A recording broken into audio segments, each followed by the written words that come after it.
Kevin Mitnick has been part of the 2600 community for many years, and his story resulted in a documentary that Emmanuel put together and put a lot of work into called Freedom Downtime.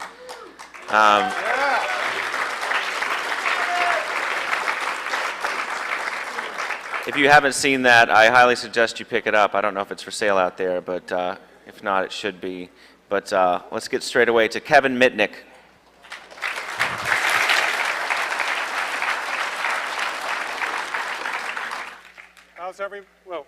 Hello. How's everybody doing? All right. Well, hello. Test this. Okay, perfect. I can walk around now. It's great to be back. I'm sorry, I was supposed to speak here 2 years ago, but I was in Bogota, Colombia, and either from the food or the water, I ended up getting really sick. Ended up in the hospital in Colombia. They couldn't figure out what virus I had or what I ate that put me in there for about 8 days. I remember I'm sitting there in the hospital, all of a sudden, like 3 days later, the phone rings. I pick it up, figure it's my family, right?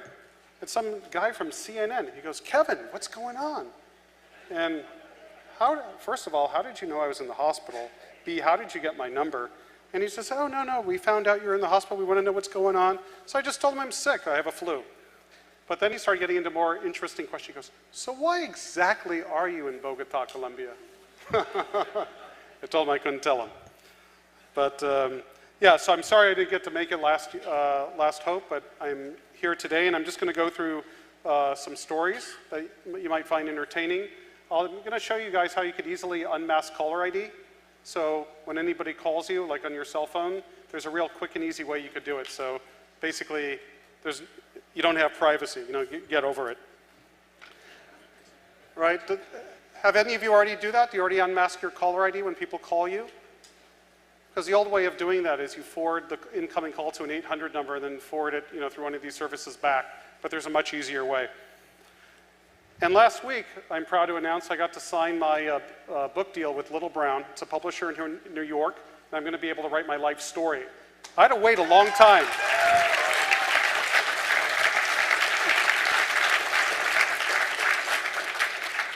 Finally, I get to tell my side. I had to wait 7 years because part of my plea agreement with the federal government was that I couldn't profit off my story for 7 years, and that expired in 2007.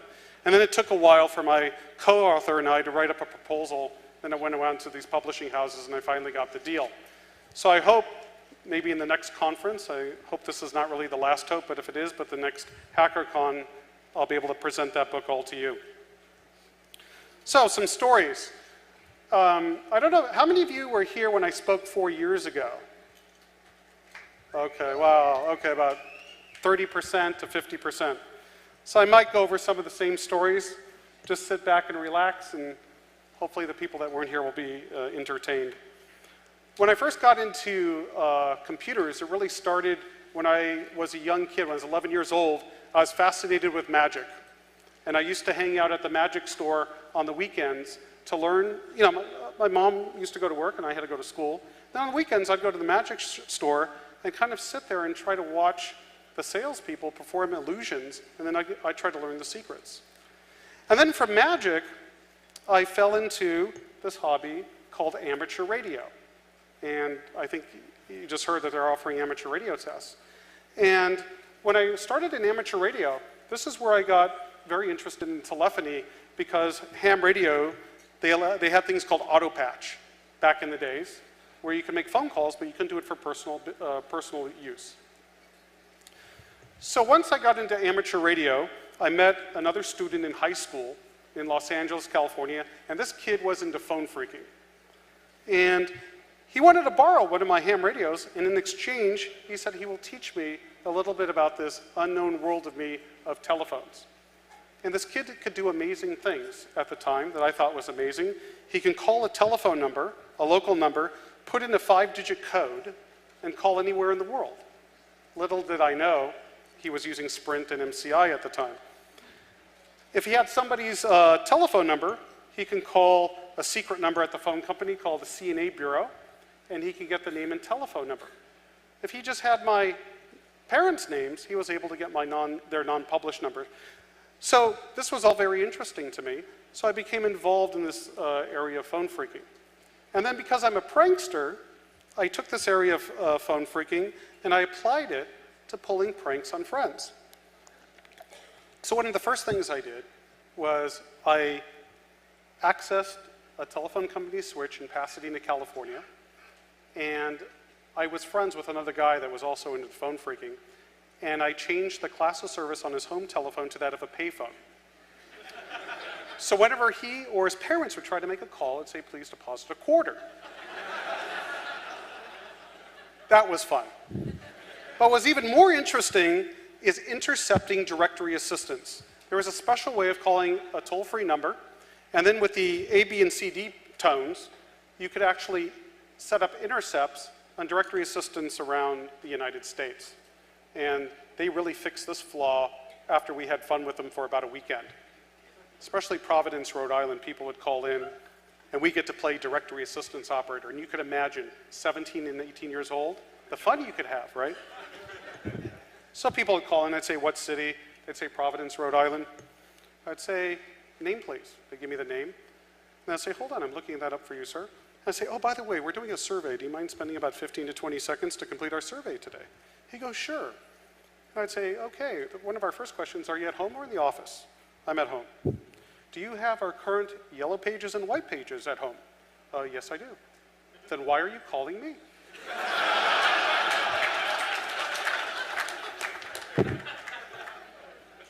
Another call, someone, what city? Providence, Rhode Island. May I have the name, ma'am? Sure, it's John Smith. Okay, one moment, please. That number is 555-212-37. What? 555-212-37. And they'd go, how do I dial a half? And I said, between the 1 and 0s, you're dialing the phone, you just kind of give it a little bit of a nudge, or you can go down to our phone center stores, they existed at the time, and you can buy one of our new phones that has halves on it. Unfortunately, that fun only lasted for the weekend, because we did a little bit more immature pranks, but I'm not going to go into that over here in this conference because I'm being recorded. And by the way, anything I talk about today, just my disclaimer, everything happened over 5 years ago, so it's past the federal statute of limitations. All right, so just so we know. Okay, perfect. But when I was in the amateur radio, I also was a prankster, and my target was my favorite, not my favorite, but the most well-known fast food restaurant in the industry, McDonald's. Have any of you played with McDonald's with radio in the audience? And you know what fun you could have, right? So when a customer drives up to the drive-in window and places an order, I, with my friends, parked across the street, could take over the system. So now the customer's not speaking to the guy inside with the headset, he's speaking to me. So you can imagine, right? Customer drives up, yes, may I take your order, please? Yada, yada, yada. And say, well, congratulations, you're our 50th customer today. Drive forward, your order's for free. And then I had a friend that did a really good Indian accent, right? So what happened is the customer would place the order, and it kept getting repeated back incorrectly, right? For about 10 or 15 times, so the person loses patience. And then, of course, there was menu changes at McDonald's, where no longer were there hamburgers, French fries, and sodas. It was all burritos, tacos, and hot dogs. So after messing with this one McDonald's, this was in Hollywood, California, they put a sign on the drive-up window that it's closed, because they kept getting messed with. So the manager of this McDonald's comes out right after we were playing with him for a while. He comes out and he's looking in the parking lot, and he's looking for the culprit, who's messing with their system. And he's looking around and he has no idea. Again, we're sitting across the street of a big boulevard. It's like right over here on Broadway. And we're watching, we're laughing in the car. And so this guy starts looking around, he sees nothing. He goes up to the drive-up speaker, and he's examining it, and he's looking at it like, he's like it's possessed. And he's like looking around. And then he doesn't see anything, so he puts his face right next to the speaker. I couldn't resist. What the fuck are you looking at? And this guy flew.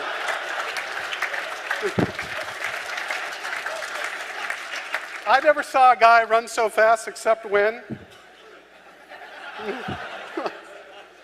It was great. I mean, we had a great time with McDonald's. So, yeah, those were kind of interesting pranks. Back in 1988, I don't know if you know my history, that was the first time I was federally busted for computer hacking. A friend of mine and I were hacking into a company called Digital Equipment Corporation. And what happened is we had a falling out, and he informed the FBI what I was doing, and they set up a sting operation. I was arrested. At the time, the federal prosecutors had told the judge that I had the capability of starting a nuclear war by whistling into a payphone. At the time I was in court, when I went to court for my detention hearing, as they call it, I was expecting to get out, because I just spent 3 days in Terminal Island Federal Prison, and it wasn't a fun experience. And I go to court, and I'm ready, I'm looking at, when am I going to get out of here? And then when the federal prosecutor said that I could just whistle into a phone and start a nuclear war, I actually grinned, because I thought he would lose all credibility with the court. But what happened is the judge says, "You're absolutely right, Mr. Prosecutor. In fact, we need to make sure that he can't even get to a telephone in the prison." So I ended up in the hole in solitary confinement. But eventually I was released. And at that time I was keeping my nose clean. I found new hobbies and new interests. And my brother called me one day, my half-brother, and he told me that this guy, Eric Hines, wants to speak with me, that he used to be a hacker, and he has a lot of interesting things he'd like to talk to me about. And I kind of really wasn't that interested. And my brother called me again, saying, "This guy really wants to talk to you."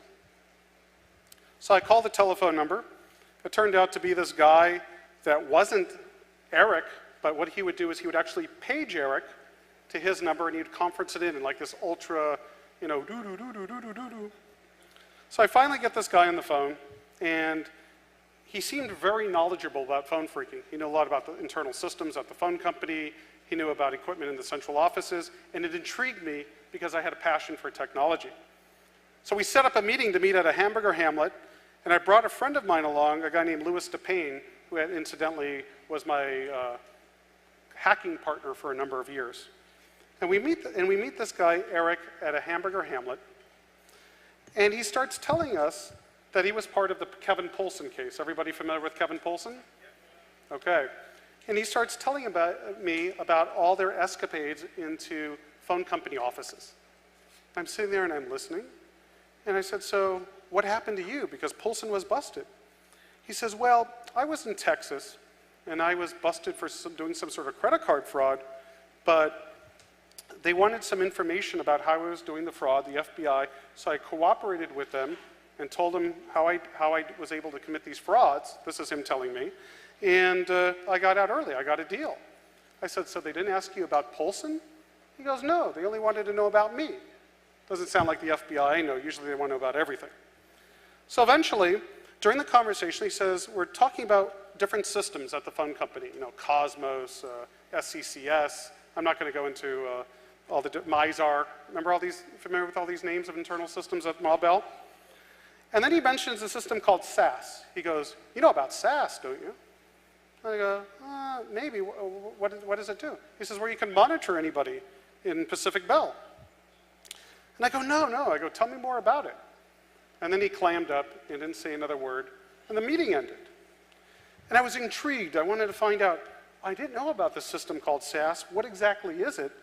And how he told me he discovered it is he and Kevin Poulsen were actually in one of the phone company central offices, found the equipment, and were able to hook up a tape recorder and actually record the protocol going back and forth.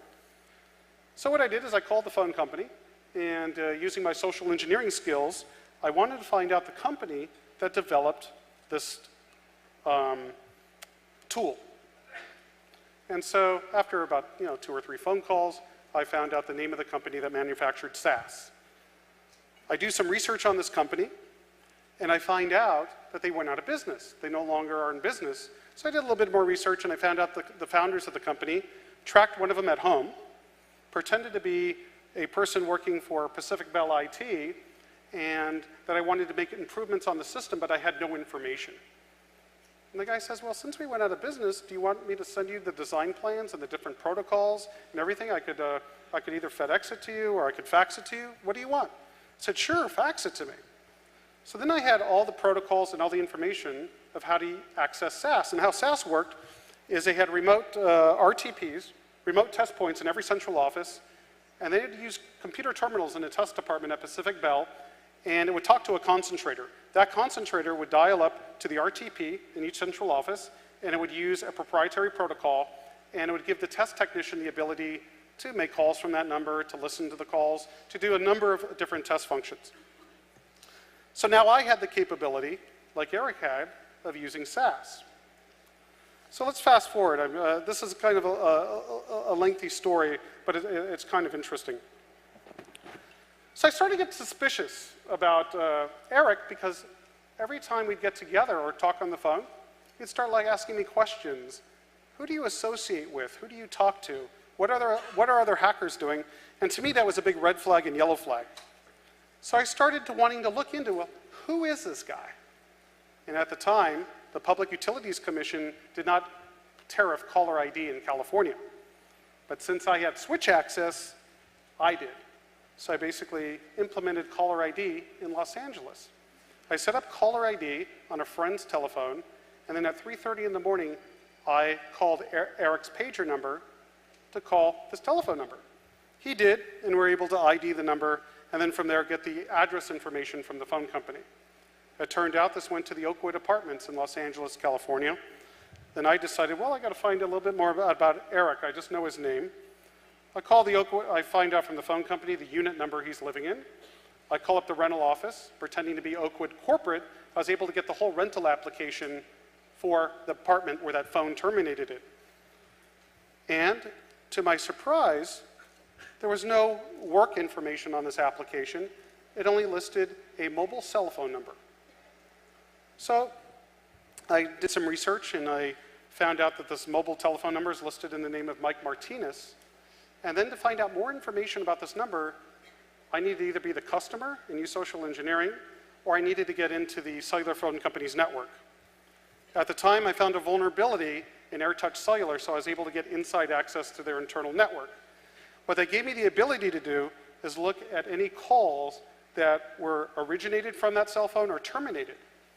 And one number that kept popping up over and over and over again was 310-477-6565, which is the headquarters of the Los Angeles FBI. So there I knew that there was a big problem for me because this guy was either an undercover agent or he was an informant. So why I'm telling you the story too is because I had to go through a lot of trouble to implement caller ID to get his telephone number. Now I'm going to show you how you can unmask private numbers, because if it happened today, he would have simply blocked his number. After I got the cell phone number, I pulled all the cell bills because I had access to all their internal systems. And then I started doing traffic analysis and found that this cell phone number was calling other phone numbers within government, other FBI cell phone numbers, and at the end of the analysis, I had every telephone number that belonged to the white-collar crime squad in Los Angeles. So what I started doing was having their numbers. I was able to do originating and terminating number searches, and then what I started doing was searching on Eric's number. Well, who's calling him within AirTouch Cellular? And who's calling Pacific Bell Security? And then I was able to find the case agent's cell phone number because he was calling Eric, he was calling Pacific Bell Security, he was calling different numbers at the bureau. So then, what I did is there was this device called the DDI.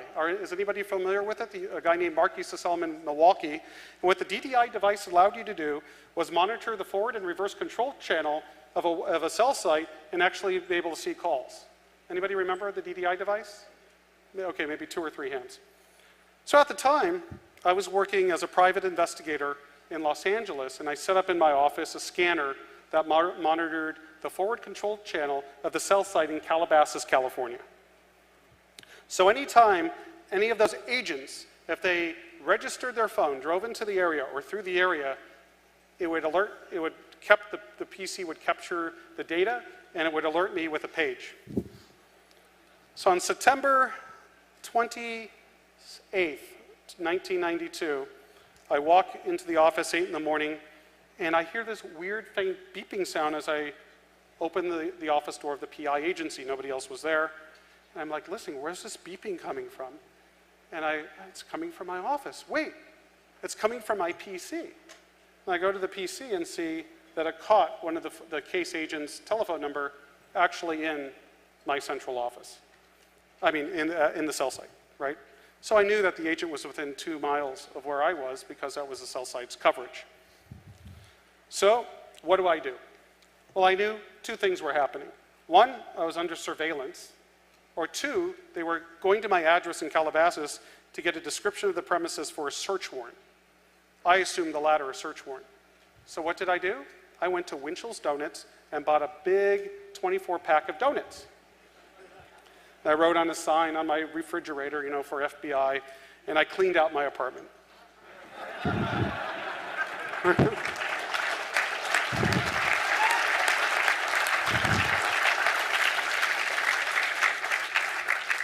But I wasn't sure if it was really the Bureau, okay?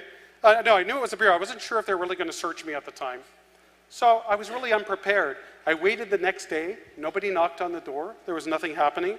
So the next day I got kind of lax, but I still kept the donuts in the refrigerator. And I went to bed. Around 5 in the morning, I hear somebody putting a key in my door. Actually a key. I could hear the key go in, and it kind of woke me up. And somebody's like messing with the door. Immediately, I didn't think government. I was thinking, oh, somebody's trying to break into my apartment. So immediately, I jump out of bed. And at that time, I slept nude. Too much information. And I go, who is it? FBI, open up, open up. And I was like dazzled, right? It was like 5:30 in the morning, and I open up the door, and I'm facing a female FBI agent right there. And the nude. A little bit embarrassing, but oh well. So, in any case, once that happened, I knew that the government was definitely looking into my activities. So what I decided to do was use SAS, which I never really used before, and monitor the informant. So now that I had Eric's telephone numbers that were in his apartment because I got them through the phone company, I then used SAS to monitor those numbers for 1 day. And about after 1 hour, there's this call that comes in, and when the call comes in, you hear like it's, what they call it is a SAS shoe, is you call the frame, you put up a SAS shoe, and then you use that, use SAS to actually lay in wait for the call. The other way was using what they call a no-test trunk, which you could only use when the call's in progress. So the call came in, and I'm listening. I'm actually at the offices in this PI agency in Calabasas, and I hear Eric answer the phone, and it's a guy named Ken. And all of a sudden, they're discussing Mitnick and discussing a search warrant and evidence. And I'm listening to this call with all the full attention. And what I found out later, this was the case agent and the informant working together to try to collect evidence against me at the time. So at that time, that's when I knew that I was in serious trouble, and I needed to get out of town, so to speak. Unfortunately, my supervised release wasn't up for another month, meaning if I left, I'd be actually a fugitive from my probation. So what I did is myself and Louis DePayne, we conspired with an attorney, actually, to come up with a disinformation campaign, meaning Eric had no idea we knew he was an informant and working as a government agent, but in knowing this and knowing that he doesn't know that we know, we could feed him information that would go to the Bureau. And the whole purpose of that disinformation campaign was to get them to delay issuing an arrest warrant or arresting until my probation ended, because it ends by time. And what happened is we actually thought it had worked, because nobody came after me until 2 or 3 days after my supervised release expired. So why I'm telling you the story is to give you a little bit of history of my background of what actually happened with him. And now I'm going to give you I'm just going to divert to a quick demo because I know we're running out of time of how this tool would have been very useful to me back in those days if I was still an unethical hacker of unmasking caller ID. So I'm going to show you on a little video first and explain it, then I could demo it. So one moment. There's this provider, this SIP trunking provider called FlowRoute. I believe they're out of California. And I think because of a feature of their system, 1 second, it allows you to easily unmask caller ID. So I'll walk you through this video really quick. It's kind of slow, and I should have speeded it up, but I'm sorry. So I'm going to log into this FlowRoute account I created. And the first thing I'm going to do is just purchase a DID, and then I'll walk you through how this works.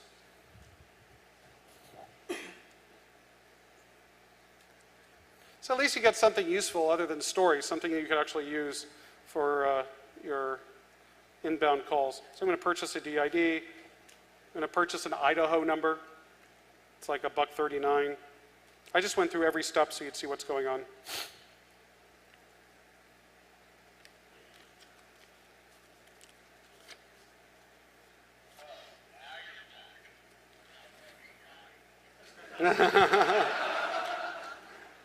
All right, so we're going to that's just going slow. I can't speed it up. I could stop it, of course. So I'm going to just go in and get the SIP configuration for Asterisk so I can do the registration, which is all common. This is all no-brainer stuff, but I wanted to put it in for people that don't know, and I can make the video available. So this is so when a call comes into the DID, it knows where to send the call. So here's my Asterisk VPS box. So I'm going to modify sip.conf. I did this by video rather than doing it live because things always mess up. So this is all common, really easy stuff in just setting up a DID. Then I'll get into how why this works. And why this actually works is this particular SIP trunking provider is like enterprise class. So what happens is they're getting the ISUP information, and you're able to map the SIP headers to the ISUP information. So you're getting the caller ID information, and you're getting the privacy bit. So a normal call, when a call comes in, here's a SIP header. You see the from number. This is my cellular phone number. Oops. Let me back it up. One moment. Okay. You're getting the from number, okay, which is the number that I'm calling from, and the p-certed identity is basically a SIP header that contains the same information. Here the call is not blocked. This is a normal call coming in. So 1 second, we'll go to a block call. One moment. So if you look at, if you can look up here, you'll see here it's from anonymous because it's a block call. But since this particular provider is still getting the p-certed identity, it's still able to map to the ISUP information, you're actually getting the caller ID in the p-certed identity header, and then you're getting the privacy ID. And this means that the privacy bit is set. So all we want to do is, if we're getting that information, what I do in this little 8-line asterisk script is basically look and see if anybody's calling me, is there a privacy ID set? If it is, it will prepend 900 to it. It will set that as the caller ID and then call me so I'll see the number. So there's the privacy ID. There's the p-certed identity. So we're going to check if the caller ID is private. If it isn't, we're just going to forward the call. If not, we're going to prepend the 900 to it. So I have to modify extensions.conf. Is everybody following this? It's pretty straightforward and easy, actually, if you've played with Asterisk before. So because there's an Asterisk bug, well, you'll see it in a moment. There's like a deadlock audio bug. There's like one in line in there that will hopefully go away when they come out with the new release.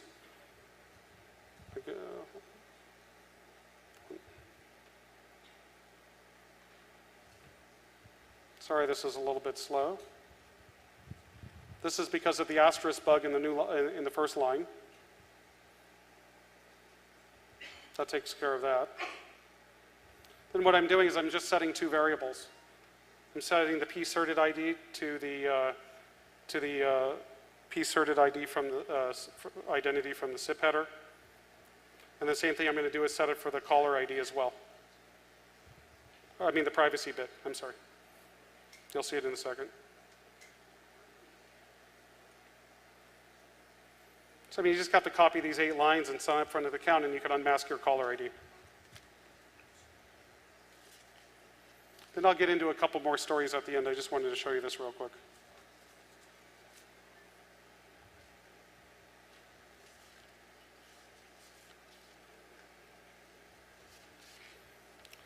So what I'm going to do is, if you see at line 4, I'm going to go to, if the privacy bit is set, I'm just going to jump further down. Otherwise, I'm going to just set the caller ID normally.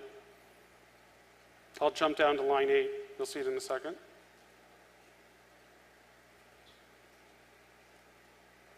I hope this is interesting to you folks. I like when people call me, I could see their number.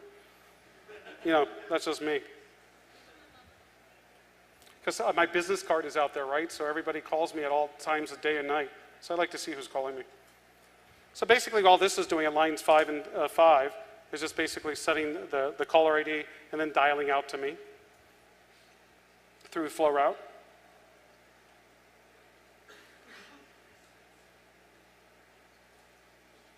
This is where I jump to if the privacy bit is set, then I'm still going to I'm going to prepend 900 to the caller ID on the p-asserted identity. Then I'm going to set that and then call myself. So what happens is when somebody calls me and the number is blocked, it will prepend 900 to it.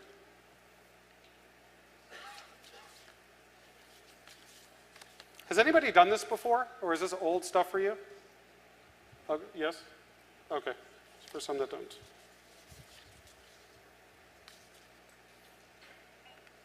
Because I rarely find providers that actually have the p-certed identity and the privacy bit that they'll provide you that information. I haven't found any. So this is why it's kind of unique to me, and I just found it the other day. And that's basically it. So, does anyone want to give this a shot? You'll call me unblocked to my DID, and then you'll call me blocked. Do you want to see the difference, or do you believe it? Oh, you want to see it? Let's see it. All right. All right. So go to the camera. Ah. Somebody's sending me all these texts. All right. Hold on a second. See? All right. Don't send me text messages. Okay. So, anybody have a cell phone? They want to call me blocked? All right, here's the number. Who's doing that? Okay. That wasn't blocked because you don't see the 900. So you want to call 208-906-8200. That's the DID that's going through this asterisk logic. 208-906-8200. I could also do it from this phone, but if you want to try it. There you go. Somebody called it. You see it? It's prepending the 900. And what that means is when I get a call, if I see that 900 and the number, I know that they intentionally tried to block the call to me. So this is kind of cool if you want to unblock caller ID. I wish I had this years ago. I'll show you. I'm kind of jumping around here. But I wonder, do you all want to see a quick video? I was working with a television company out here to do a pen testing reality show. And if you ever heard of Tiger Team, have you heard of Tiger Team? I was on for 2 days. I mean, 2 episodes. I thought it was a great show. I'm really sad they canceled it. I actually know Luke and I know Pyro, and I thought it was a good idea, but for some reason they canceled it at True TV. So another company has actually been shopping around the idea of me heading up one of these reality pen testing shows, and they just created a trailer. And I thought when they sent it to me about 5 or 6 months ago. I thought, ew, I wonder what they thought of. Is it going to be crappy? And I played it, and it was actually pretty good because they blended a lot of different scenes in from Italian Job, from Alias, and so on and so forth. So do you all want to see the quick trailer? All right. All right. Hopefully, and if we can get sound here, because we're going to need sound. A couple. So we have the sound set, I hope? And we're going to try it.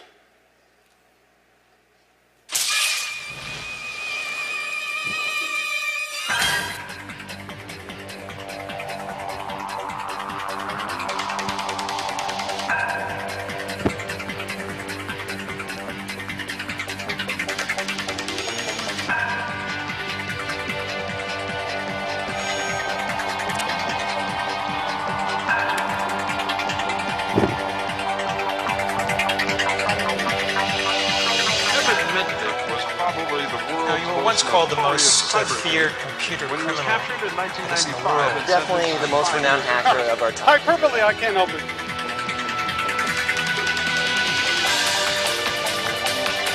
Kevin was systematically attacking the computers of some of the world's largest cellular telephone manufacturers.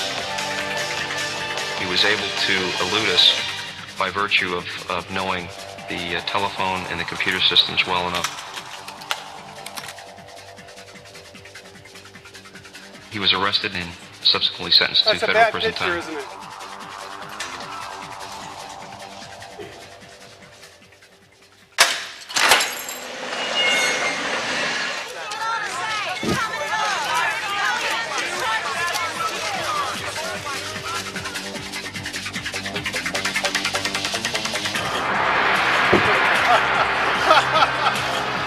I was laughing too.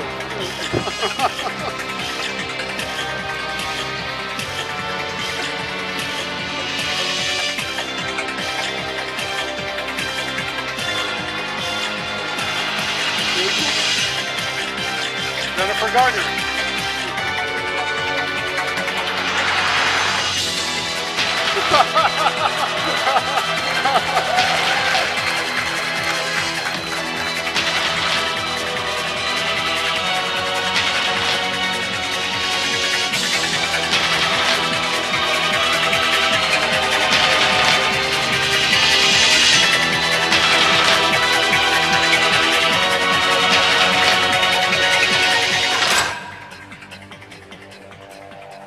Supposed to be after Punked.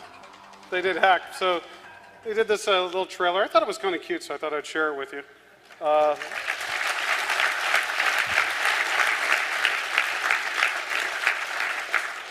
don't think it's going to go anywhere because I can't imagine Apple or Nintendo saying we could pen test you and have it on reality TV. I just don't see it. I don't see the benefit. They don't care about their product placement. And I wonder if my high school teacher, if he saw this, I don't think I've told you the story of this. When I was in the phone freaky in high school, and I had another student, and he said, hey, you might want to go to computer class. It's kind of interesting. And at the time, I was like, oh, no, I'm just interested in telephones and radios. I can care less about computers. And at the time, to get into computer class, you had to have like a prerequisite of trigonometry and calculus and all this sort of thing. And the telcos were going for electromechanical switching, crossbar over into ESS. So I kind of half wanted to get involved in computers, but I didn't have the prerequisites. So the student introduced me to this computer instructor. He said, I'm sorry, Kevin, you have to wait till you take these additional math courses, and we can't let you in. So my friend says, hey, show the teacher what you can do with the telephone. So I was able to do all these neat things that that you can imagine what you could do with the telephone system, actually access computers over voice. And he says, sure, I'm going to waive the prerequisites and let you into class. So the first assignment was to find the first 100 Fibonacci numbers in Dartmouth Basic. And to me, that was boring. Who cares about finding the first 100 Fibonacci numbers? I was more interested in finding the teacher's password. And at the time, can you imagine? You had an Olivetti 110 baud terminal, and you dial up to the DEC system, which was running RISC-to-C. You remember that. And you use the acoustic coupler, and you were doing a lightning fast speed of 110 baud. So the teacher, when he was typing in his password, he would really shield it. And I go, oh, what is he trying to hide? I want to get his password. So rather than writing that program that would find the first 100 Fibonacci numbers, I simply wrote a simple login simulator. So what it would do is it would simulate the RISC-to-C system that he was dialing up to, it would take his username, and usernames were, it was actually a number, 1,5 or whatever, and ask you for the password, and it actually would log him in. But he wouldn't know that he's actually, talking to my code and not talking to the operating system. So then what we would do is we'd go up to him and say, hey, Mr. Christ, your new password is blah, blah, blah. And he'd get really pissed, and he'd go change it. And he couldn't figure out how we were doing it. He actually made me, this is not bullshit, he actually made me, when he would log into the computer, I'd actually have to leave the classroom. This guy thought I was David Copperfield, right? That I can get his password. I actually had to leave the room. He didn't know he was talking to my login simulator. So I got bored of that, right, getting his password. So I figured I want to dial up to USC because they had the newest games, Star Trek, Zork, Adventure, right? And my buddies, we wanted to dial up. They had a restricted Centrex, so you couldn't dial 9 to get an outside line. Well, me with my phone ability and knowing how it worked, I simply used social engineering. I called a department called RC Mac in Pacific Bell and just added outside calling. And then what we would do is we would call into USC and play games when we were supposed to be doing assignments. Unfortunately, an Olivetti printing terminal, the teacher was able to come back into class and look at the paper. What is he doing? How's he getting into USC? And he's looking at it, and he rips off the paper. At a point, he was getting so angry with us, he would actually sign a part of the printout, the spooling printout. And then when we couldn't take it with us, he'd actually look to make sure that the top was with his signature. So this got kind of tiring for him. So one day he shows up to class. He brings all the students into the classroom. He says, students, I found the one device that's going to stop Kevin from dialing up to USC.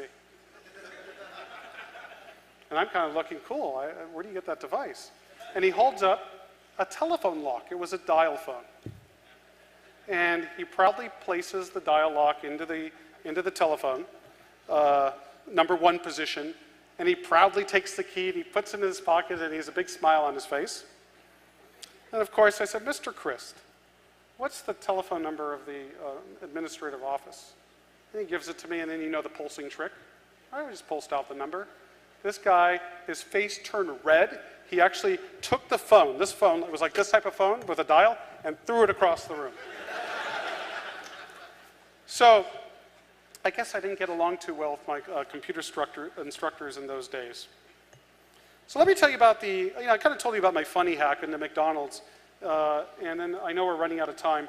So I just want to tell you what was the most scariest kind of hack for me, and this is when I was a fugitive in Seattle. I was leaving my apartment one day, and I had a phone. I had the Novatel PTR 825. I was able to get the source code to the cell phone.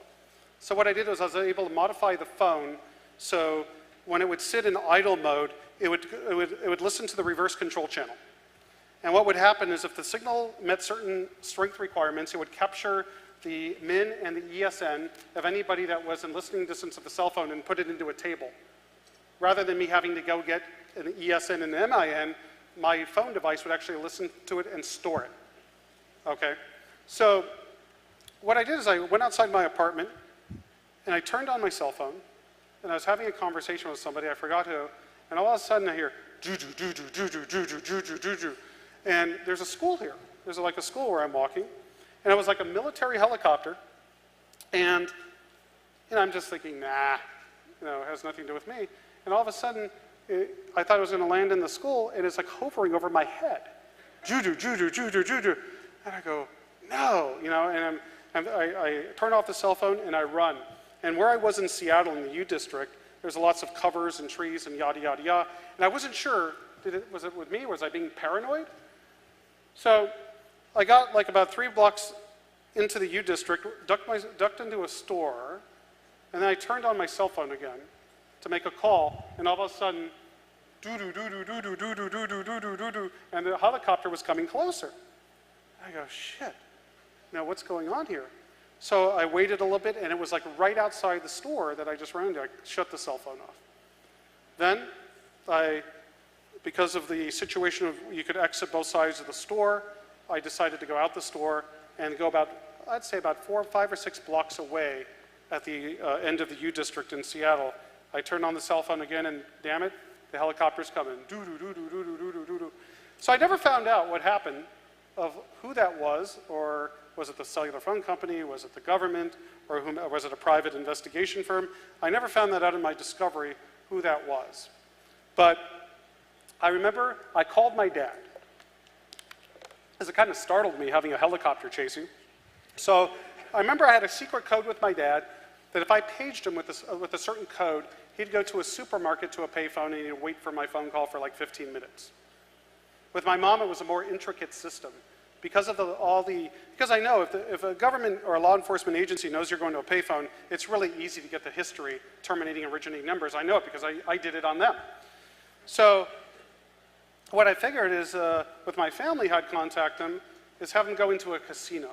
So they'd have a pager, and I'd page with a certain code, means Stardust, Mirage, whatever, right? And then they'd go in and listen for the call to be paged like Mary Sue, and they'd go to the white courtesy phone and pick up the call, and that would be me.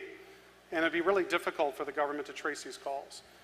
With my dad, it wasn't so, since I didn't talk to him so much, it was where I'd call him at a payphone. So I remember calling him up, saying, Dad, you won't believe what happened. He goes, what's going on? I go, a helicopter just chased me. He goes, son, you really need help if you think helicopters are chasing you. And I go, no, Dad, it was really chasing me. And he goes, you really need to see a psychologist. No helicopter's chasing you, Kevin. You're being paranoid. So anyway, long story short, I was being chased, but I never found out by who or what had happened. So what am I doing today? I'm really fortunate. You know, I never thought I'd be where I am today, and a lot of it has to do with a lot of you that were my supporters.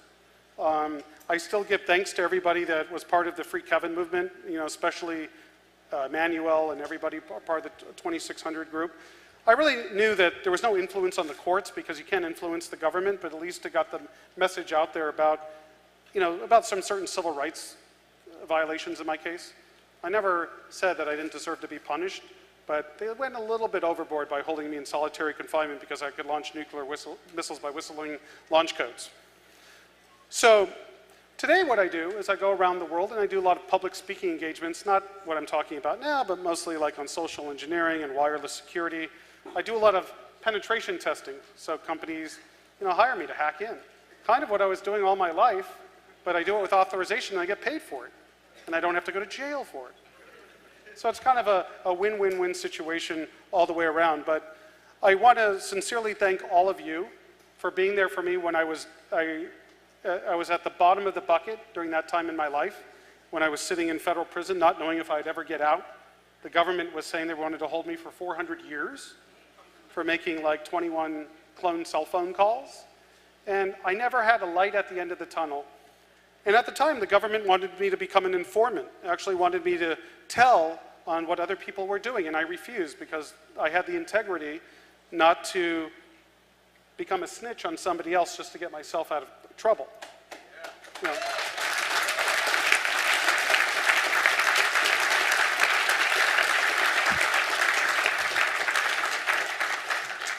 Because unfortunately, that's what happens in 95% of the time is people cooperate against each other and everybody goes down. And I just, you know, again, I didn't think that was part of my personal integrity, so I figured, hey, if I did something wrong, I'm going to take the licks for it, and I'm not going to try to bring somebody else down with me. So when I was going through this whole process, I had hundreds of people writing me letters, taking my phone calls, building websites, starting the Free Kevin movement. And today, I'm still thankful for all of you that have participated and supported me all those years. I don't know who all of you are because, you know, when I was in prison, I didn't get much access to email. Why? Because when people would send me even printouts of email, they would actually prohibit me from getting a copy of the email, saying it's in secret code. I go, what do you mean secret code? And they would look at the MIME headers and go, that is a code. That's the intelligence of the Bureau of Prisons. But again, I want to thank everybody for being there for me. I'm kind of sad that this is the last hope because I kind of look forward to it. I couldn't make it last year, but I thought this would be a tradition that would continue. where people that share similar interests would get together. And again, I want to thank everybody for being part of 2600 and Hope, and I'm glad I could be part of it now. So thank you. Yeah.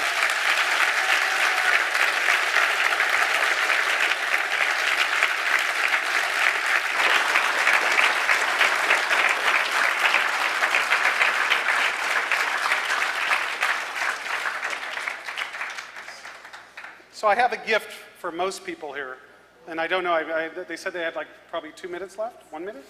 2 minutes. And I don't know how I'm going to get this to you because I have to be give courtesy to the next speaker, but I normally have these on my website, you know, and because I don't like going and doing the mail, I you know, charge $5, but I'm not charging anything because I'm here at this conference. All of you are my fan. I mean, I'm your fan, meaning I'm dedicated to your support through the years of my problems and stuff like that. So I wanted to give this gift of my lockpick business card, but I don't know how to give it out without interrupting the other speakers. So you can come up to me, and it's absolutely free of charge. I'd be happy to give you one of these cards. I ordered like 600 of them because they're kind of expensive. They're like $3 a piece. So any of you that want one of these lockpick business cards, you're welcome to come up, and I'll give it to you till I run out. Go, where? Whoa, slow down. All right, we're going to do this on the mezzanine. Otherwise, we're going to have like a Who concert situation here. There's going to be people smashed, and Robert Townsend will be looking at young boys. It'll be a bad scene. So if you head downstairs to the second floor, Kevin will be handing out lockpick sets that are also his business card. Coming up next in this room, we'll be building hackerspaces everywhere. Your excuses are invalid.